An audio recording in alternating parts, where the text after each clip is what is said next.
Back to football. Patriots center David Andrews was released from the hospital last night after being treated for blood clots in his lungs. They may cause him to miss the entire season. Our Mike Reese reports he's at Patriots camp for treatment this morning. So as we talk about this and we bring it out, first and foremost, blood clots in the lungs. It's just a scary sounding condition. This is not a knee or an ankle. So your first concern is, of course, for his health and well-being. Once we have said that, obviously there's a football side to this story as well. You played on that offensive line for a long time. You were a center on that offensive line once upon a time, and Tom Brady is there. How would you describe just how significant that loss would be? It's a big blow. It's a big blow to the Patriots. Think about this. We're literally, 2 weeks, maybe less than 2 weeks from the start of the regular season. 12 days. 12 days from the start of the regular season, and you'll rock in the middle of the offensive line. Could be out the whole season. I mean, you're talking about a guy who basically sees the game the way that Tom Brady sees the game. He's directing traffic. He's the quarterback of the offensive line. And if there's one thing to know about offensive line play, it is incumbent on chemistry, continuity. So now you take that away from an offensive line, and granted, they have a lot of really good pieces up front, but anytime you take a piece away from any offensive line, you're going to have to make it up somehow, some way. And there's a guy in the NFL that's probably the most important to his team that nobody knows about. And every offensive lineman from New England will tell you because he does such a fantastic job, and that's Dante Scarnecchia, their offensive line coach. I'm not sure what he does up there and how he coaches everybody and gets that offensive line to work each and every season, but no matter who's in there, he seems to be like Rumpelstiltskin and spin that thing into gold each and every year to help protect Tom Brady. I love that reference, by the way, not just Scarnecchia, but also Rumpelstiltskin. Another football story for you here. Kyler Murray, the #1 overall pick in the draft, a solid, if unspectacular, outing over the weekend. 14 of 21, 137 yards.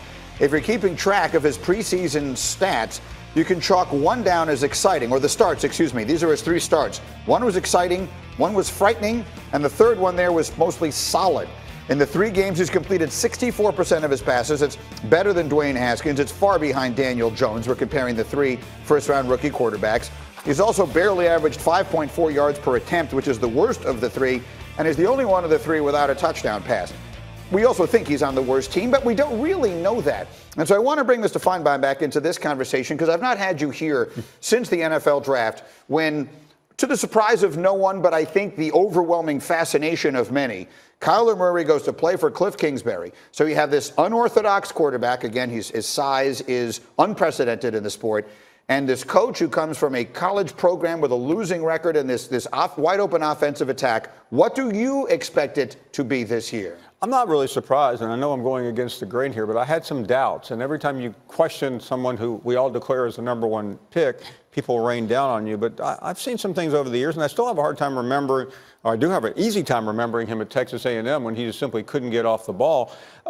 I think he'll get better, but I think there was a lot of money spent on this, and I'm not sure they're going to recoup it. You're talking about Kingsbury or Murray here, to be clear? I'm talking about Murray, but Kingsbury, I'm still shaking my head how he got that job. What particular about that surprised you? It should be pointed out for our audience that may not follow this that close. Again, when you get a sample of someone in college and they're a failure, I don't know how that equates to being a success in the pros. It usually would go the antithesis of that. But again, I'm not an NFL owner. I'm not a billionaire who throws money around at hot, trendy people, but I think Kingsbury is a hot, trendy name that shouldn't have gotten that job. D. Wood, you're an offensive lineman. That offense is going to, in some people's view, completely change the way we see pro football. Wide open all the time, shotgun all the time, even backed up in your own end zone. You buying it?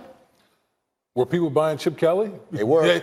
And then it just fizzled. It fizzled out. I mean, pro football is a totally different game. The reason you can get away with it in college because you have more talent. You have more talent than a lot of other teams. But in pro football, and we've seen it in the preseason, these guys are just as fast as Kyler Murray out there. So some of the things that he was able to do in college, you won't necessarily be able to get away with in the pros. And the matchups, there's just not free access throws. You watch Kyler Murray a lot of his times in the preseason, he stood up, just threw the ball out there. Defensive coordinators, they're going to try to feast on this. We're going to roll up, take away those easy access throws, and then we're going to let our defensive line work. And playing O-line, if you don't have a back in the backfield and you don't have a tight end, they know what the protection is, and they're going to find a way to work and get pressure on a guy that's only 5'10". Now, that said, we have no idea what this thing is going to look like week 1. And you brought up Chip Kelly.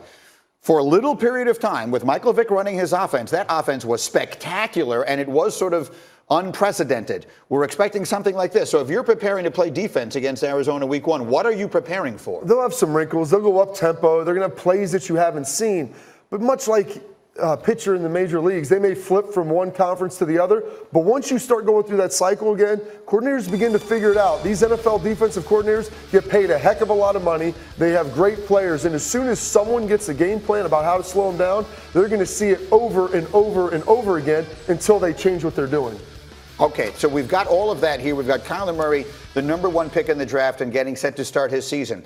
I'd like to get some thoughts from Mr. Feinbaum on the guy who might be next year's #1 pick in the draft. Because when you talk about quarterbacks on the college level, it feels for a very long time now we have been talking about Tua Tagovailoa. It's a familiar story. Player steps in, seems unstoppable as a freshman. Then as a sophomore, for a little while, it looks like they're rewriting the record books and completely revolutionizing the sport, and then they run into a little bit of a wall. The end of the season was not nearly as good for Tua as the beginning was. Now heading into his 3rd and draft-eligible season, Mr. Feinbaum, the mouth of the South, what are we expecting from Tua this year? Well, he had a hard time as the season went on. He was banged up, but he was also seeing quality defenses, and he looked terrible against Mississippi State, against LSU, and obviously Georgia shut him down and kicked him out of the game. So I have some doubts. Now, where are we going to find a good team for Tua to play until maybe October? So I think he will have a similar beginning to last year. Remember, we sat here 51 weeks ago, and one of the panelists declared him as the LeBron James of college football. Correct. That didn't turn out, but I think we'll start doing it again. But when he sees Texas A&M, when he sees LSU, when he sees really stout defenses, I think he'll continue to struggle. Is he even going to be the first pick in the draft next year? Because there's that kid, Justin Herbert at Oregon, that people I think will